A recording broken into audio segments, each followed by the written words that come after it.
Hey guys, my name's Steve Cordoni and I'm an interior stylist, and today I'm here with Mirvac to show you how to style and create a living room space.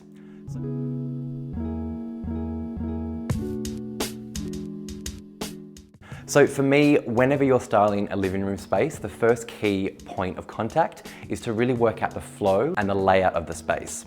So with this space, it's an open plan terrace. So we've got the living, then we've got dining, and it flows on through to the kitchen. So what I wanted to do is to create a really beautiful line of sight, which kind of incorporates these three individual spaces, but also that kind of creates its own little cozy nook within this living space. So as always, before we start styling, I'm going to clear everything and build it from the ground up.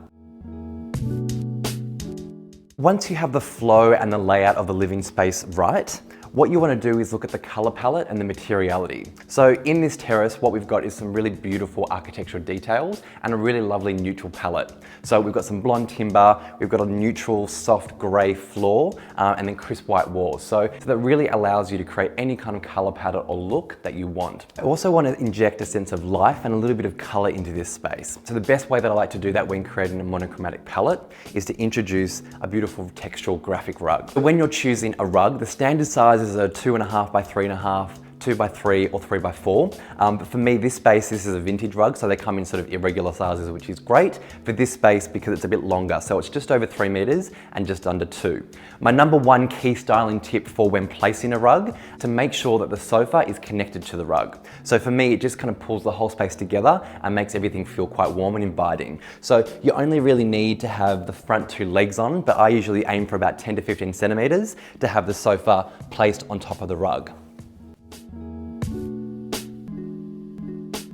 When you're choosing a sofa, I usually tend to keep it quite neutral. So whether that's grey or beige or even charcoal, or maybe it's a brown or a tan leather. And it just allows you to interject soft furnishings, throws, cushions, things with a little bit of colour or pattern, but while keeping the sofa, which is the hero item in the living room, quite neutral, which is going to give you more longevity. So once we have our sofa and our rug placed and working well in terms of the overall layout, what we want to do is start to play with occasional pieces. So coffee table is in situ. With the TV cabinet, we've gone for something that's in a blonde timber, which again is going to tie in the architecture of this beautiful blonde timber screen and paneling within the overall design of the space. Next occasional piece that I want to introduce are these beautiful pair of occasional chairs. I've kept these two side by side and quite close, and I've also put them 10 to 20 centimeters on top of the rug. In this opposing corner to the pair of occasional chairs, I want to sit this beautiful sort of similar style occasional, but just on the 45-degree angle. Now that we have all of our key furniture pieces in situ, what we're going to do is add a really important element within a living space, which is lighting. Lighting not only gives you a chance to kind of introduce a beautiful sculptural element, the biggest thing that it allows you to do is create mood within a space. Now, side tables are a really great tool, not only to introduce some more texture and another kind of sculptural element, but they're also really practical. So again, we've got the 2 occasional chairs here, and what I've done is sit this side table in front, which again, when you sit down, it's going to be the perfect height to put a cup of tea or a glass, and it also creates this perfect little sort of seating area for these 2 occasional chairs. So when styling a coffee table books are my number one tool to create layering and to also allow you to create little platforms for interesting objects and accessories.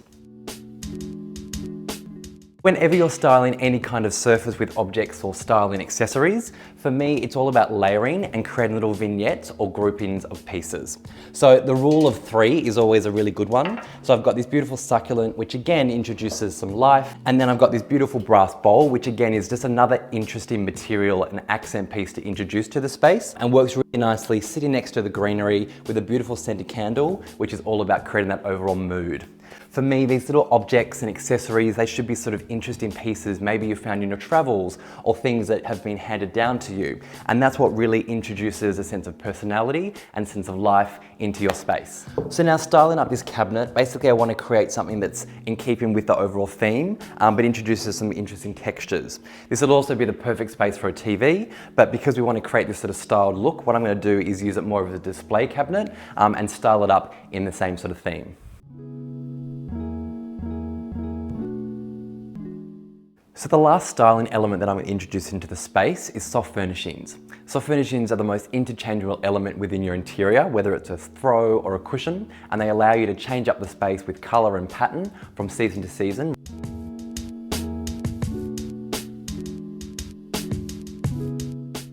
For the sofa, I want to keep it quite neutral, so I've got a bunch of beautiful greys, but again, think about the material. So we've got some linen, we've got some beautiful velvet, we've got some cotton with a fringed edge, and just sort of loosely lay them on top of the sofa. So there we have a really bold, textural, contemporary living space look. And for me, it works within the overall sort of interior scheme of the space, but it also introduces interesting materials and textures and a sense of personality within the objects and style and accessories. For me, the focal point in this room is this rug, and what we've been able to do is keep it quite neutral, but also introduce this accent color with this blue. Picking up on little details that work within the overall scheme, striped cushions which work with the verticality of the architecture, beautiful blue side table which pulls in the interesting tone of the rug, and then everything else is quite neutral, but also has plenty of texture and layering to keep it really interesting as a space. For me, as this has a beautiful connection between the living and the dining and then the kitchen, everything flows, but it also tells its own individual story.